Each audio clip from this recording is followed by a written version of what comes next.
What's up and welcome back. I'm John Stark from MacMovieGuy.com, your favorite blind film critic, and we're still in March Madness, and I'm still reviewing some of my favorite Netflix movies, good, great, or excellent, as part of my March Madness.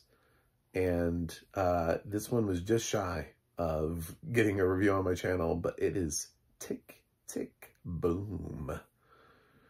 This is Lin-Manuel Miranda's directorial debut that landed on Netflix. It's an adaptation of Jonathan Larson's musical.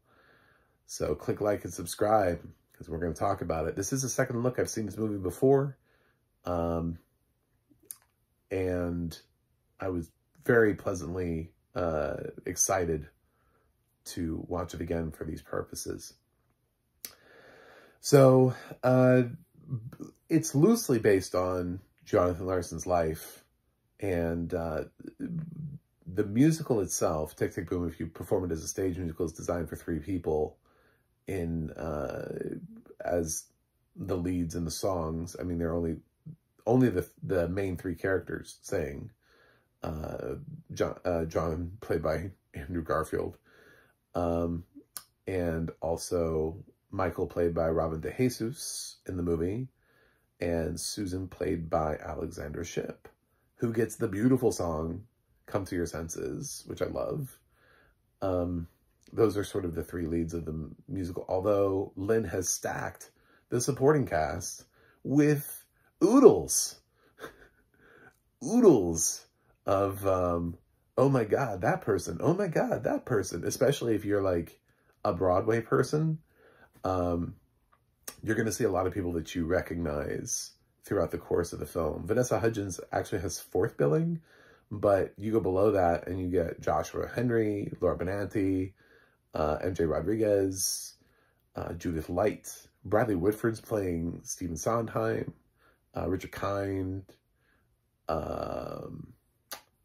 else was in this? There are a bunch of Broadway talent in this, and I feel like man, I can't believe I've already tapped out on names.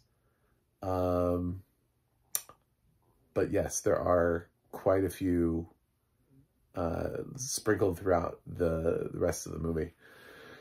So it's a story of, it's a semi-autobiographical story of a struggling, songwriter who has written a musical and is getting ready to workshop that musical and showcase it, and he has big dreams, and hopefully that musical is going to be big on stage and be this big hit. And it's not quite received the way that he hopes ultimately, but as we know, Jonathan Larson, he didn't make it to the opening night of Rent, so he passed away before Rent even opened on Broadway. So he sort of followed the old trope that a lot of visual artists follow, which is that they died before they become famous. So Jonathan died sort of in obscurity, and not knowing how many people would fall in love with Rent, and ultimately Tick, Tick, Boom. And now there's the Jonathan Larson Project, which is assembled from some of his works that have been, were found later on and put together in sort of a musical that he really didn't get to have any say about, but it's there.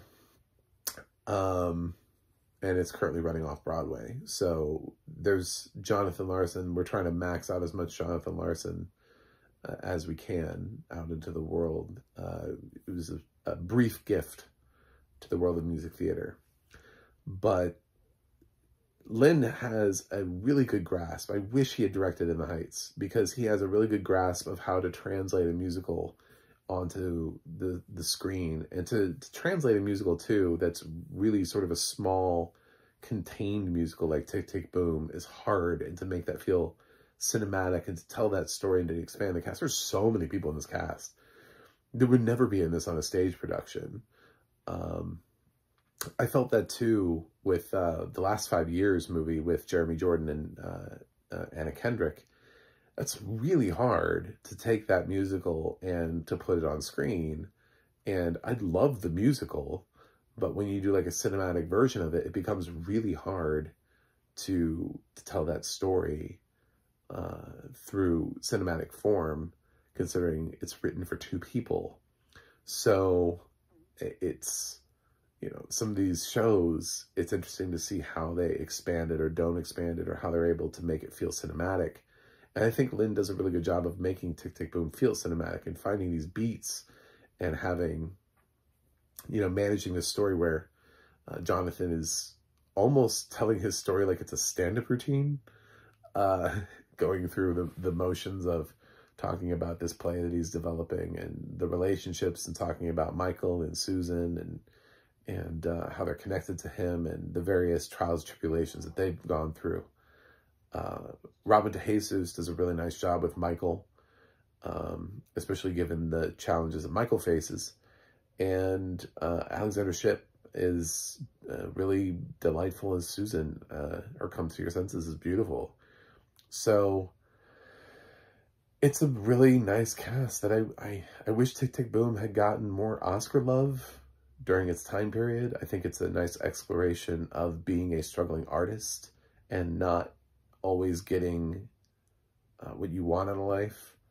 And as somebody who sits here on YouTube with 412 subscribers, I'm acutely aware that sometimes not all of us are destined for the, you know, the I got merch, you know, million subscriber land. But some of us are just here because we're passionate about it. And I think ultimately Jonathan Larson was passionate about what he was doing and what he was creating. And you got to find something that you love.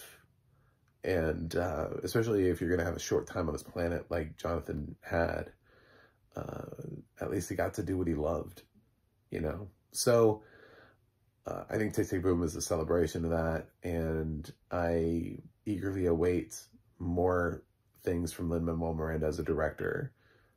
Every time that he has chosen or opted out of something where I thought he should be in it, I think the project has suffered. The music of Moana 2 is not as good as the music of Moana 1, obviously.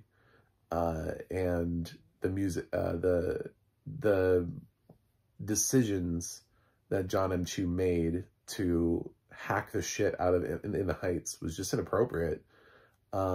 He did not understand what made that story work. Lin does. Why he didn't direct his own musical is beyond me. He did not need to be Paraga guy. He could have just easily directed that and instead, which would have made a lot more sense. So, choices. But my choice right now is Tick, Tick, Boom and grading it. Honestly, audio description, it's hard. It's International Digital Center, written by Liz Gutman. It was narrated by somebody I wasn't as familiar with, so the name didn't immediately stick when I heard it. But I want to say Vivian something. But with musicals, it's tough. And I've heard the conversation for one way, and I've heard the conversation another way. I don't like my audio description during songs. I don't. I came here for the song. I know they're moving around and they're dancing. It's a musical. I also came here to hear the music. So until it drops back into just an orchestral score, where it becomes sort of more like a regular music, where we have the score in the background and motion, I guess, in no dialogue or singing. But singing is dialogue just on pitch. So I don't love it when we talk on top of it. There's a tiny bit of that, but not much. So not my like super ultimate favorite audio description track for that reason. But I respected the fact that for the most part it seemed to stay away from that.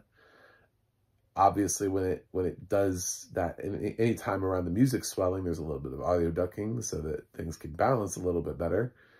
So, yeah, it's not necessarily the best audio description track ever, but it's not a bad one. It's being given something that's difficult to thread, and it's like a needle that it looks like it has a hole, but it doesn't really have a hole. Like, you can't actually thread this needle. There's no way to make everybody happy, because there are going to be people who are like, I want my audio description, screw the music. But then essentially what you're saying is like, screw the dialogue, because that's dialogue. It's just being sung. It's on pitch. So,